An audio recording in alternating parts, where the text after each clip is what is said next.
And welcome back. The Housing Department wants to raise the income ceiling for public housing applicants by about 8% beginning in April. If approved, a family of 4 with a monthly income of less than $24,000 will be able to apply. Jenny Lamb reports.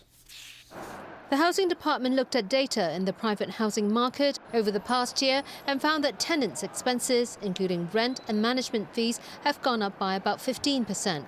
But average salaries have risen by less than 5% during the same period. The department has proposed to raise the income ceiling for public housing applicants by an average of 8.4%. For singleton applicants, the proposed income ceiling will go up from just over $8,800 a month to more than $9,600. Total assets will increase from $210,000 to $220,000. For 2- and 3-person families, the proposed income ceilings are about $15,000 and $19,000 respectively. Total assets will be about $300,000 and $390,000. For families with 4 people, the proposed income ceiling will increase to about $24,000 and the total assets $450,000.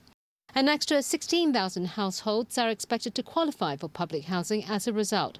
Under the Housing Department's proposals, there will also be increases in income levels and total assets in the definition of well-off tenants living in public housing units. Those who earn twice as much as the income ceiling have to pay 1.5 times the normal rent, and if they make 3 times the income ceiling amount, they will have to pay double rent. The Subsidised Housing Committee of the Housing Authority will scrutinise the proposals at a meeting later this month. Jenny Lamb, TVB News. Based on the latest government spending and revenue trends, the Working Group on Long-Term Fiscal Planning says Hong Kong could see a structural deficit in about 7 years' time.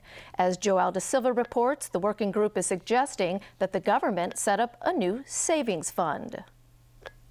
It's not a matter of how, but a matter of when. In the near future, Hong Kong will likely see a structural deficit, according to a report by the Working Group on Long-Term Fiscal Planning.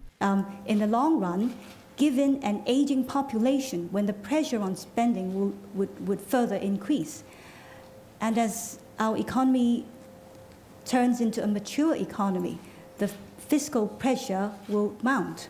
The group set up by Financial Secretary John Tsang starts from the assumption that as Hong Kong's economy matures, GDP growth would stay at the current 3.5% per year until 2021 and then gradually decelerate to 2.5% a year between 2026 and 2041. And it arrives at the conclusion that within the same time frame, while government revenue would rise by only 53%, government spending in healthcare, education and other sectors would rise by 1.16 times. In the worst-case scenario, Hong Kong would see a structural deficit in just 7 years. Its fiscal reserves would be depleted by the end of the next decade, and the city would have to finance itself through borrowing.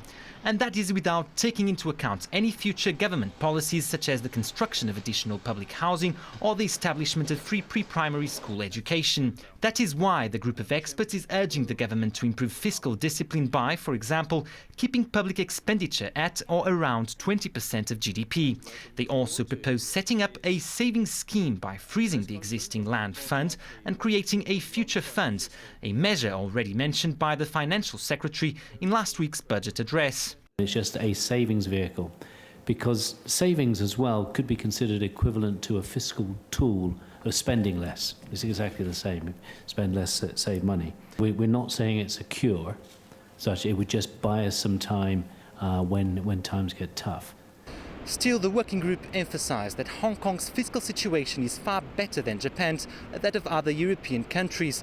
The group pointed out that Hong Kong will run a budget surplus in the coming years and that the government is sitting on large fiscal reserves. Joel De Silva, TVB News. A new study has found that many senior citizens here in Hong Kong feel there is a lack of products and services catering to their needs. Our Evelina Lung tells us more. 76-year-old Miss Lam and her husband spend around $6,000 to $7,000 each month, with a portion of it on shopping. Lam complains she often doesn't feel welcome when she shops. I feel that many of the salespeople think we are wasting their time and that we can't afford to buy anything. According to the Hong Kong Council of Social Services, many elderly people agree with Miss Lam. The council interviewed around 500 people aged 55 or above, asking them about the goods and services available for the elderly in Hong Kong. The findings show that 72% of interviewees feel what's on offer for the elderly here is too limited. Around 10% even said there is a serious shortage of products and services for senior citizens. The interviewees say the type of services that are most lacking are medical services, followed by medical insurance and nursing services. Anthony Wong of the council says the community still hasn't grasped the need for more products and services for senior citizens. He believes this problem can be solved and calls on businesses to further look into the needs of the elderly. Evelyn Lang, TVB News. And finally, the slavery drama 12 Years a Slave won this year's Best Picture at the Academy Awards. And the Lost in Space film Gravity took the most Oscars for its remarkable visual effects.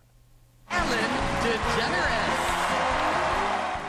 Comic actress and TV presenter Ellen DeGeneres hosted the 86 Academy Awards, which was watched by millions around the world. Welcome to the Oscars. Starting with the #1 film of the year,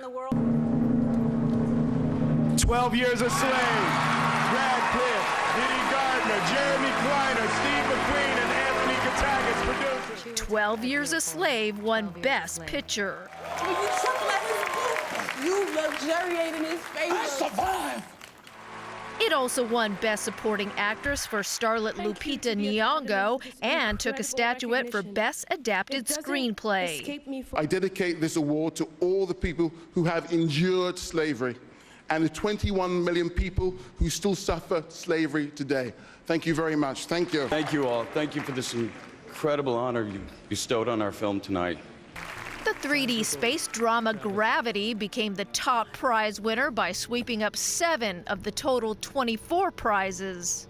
And I want to thank Gravity because for many of us involved in this film, it was definitely a transformative experience. Alfonso Cuarón won 2 Oscars, Best Director and Best Film Editing, for his groundbreaking work on conveying space and weightlessness.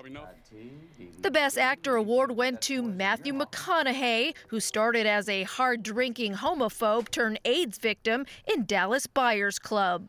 Whatever it is we look forward to and whoever it is we're chasing, to that I say amen. To that I say all right, all right, all right. McConaughey's co-star Jared Leto was named Best Supporting Actor for his role as an HIV-positive transgender woman. Cate Blanchett won the Best Actress Oscar for her role in Blue Jasmine. I'm here accepting an award in an extraordinary screenplay by Woody Allen. Thank you so much, Woody, for casting me. I truly appreciate it.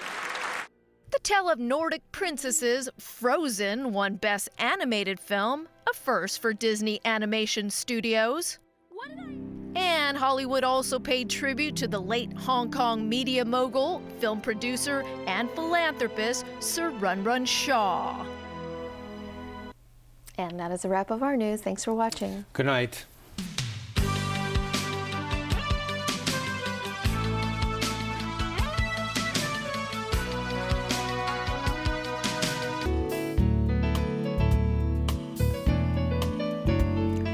It was cloudy today with a few light rain patches. At 5 p.m., the northeast monsoon was affecting the coastal areas of Guangdong. Today's temperatures range from 15.4 to 16.3 degrees, and the current temperature is 16 degrees Celsius. A trace amount of rainfall has been recorded since midnight, and the strong monsoon signal is now in force. So, Freddie, how's the weather tomorrow?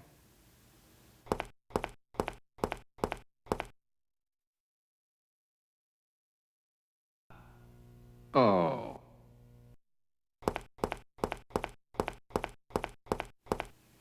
Cloudy with a few rain patches, misty in the morning and at night. Temperatures will range from 15 to 18 degrees. It will be mainly cloudy with some rain in the next few days. Tomorrow's air quality health index will range from low to moderate, and the maximum UV index forecast for tomorrow will be about 2. Now here's the latest global weather update. Showers in Shanghai and Taipei, cloudy in Xiamen. Showers in Guangzhou and Macau, cloudy in Chengdu. Sunny in Beijing and Tokyo, cloudy in Seoul. Sunny intervals in Bangkok and Manila, sunny in Ho Chi Minh City. Cloudy in Kuala Lumpur, sunny in Singapore, showers in Jakarta. Foggy in New Delhi, cloudy in Karachi, sunny in Mumbai. Sunny in Cairo, sunny intervals in Nairobi. Showers in Brisbane, Sydney and Auckland, sunny in Melbourne. Sunny in Toronto, cloudy in New York. Rain in Vancouver and San Francisco, sunny in Los Angeles. Sunny intervals in London, showers in Paris, cloudy in Amsterdam and Frankfurt, snow in Zurich.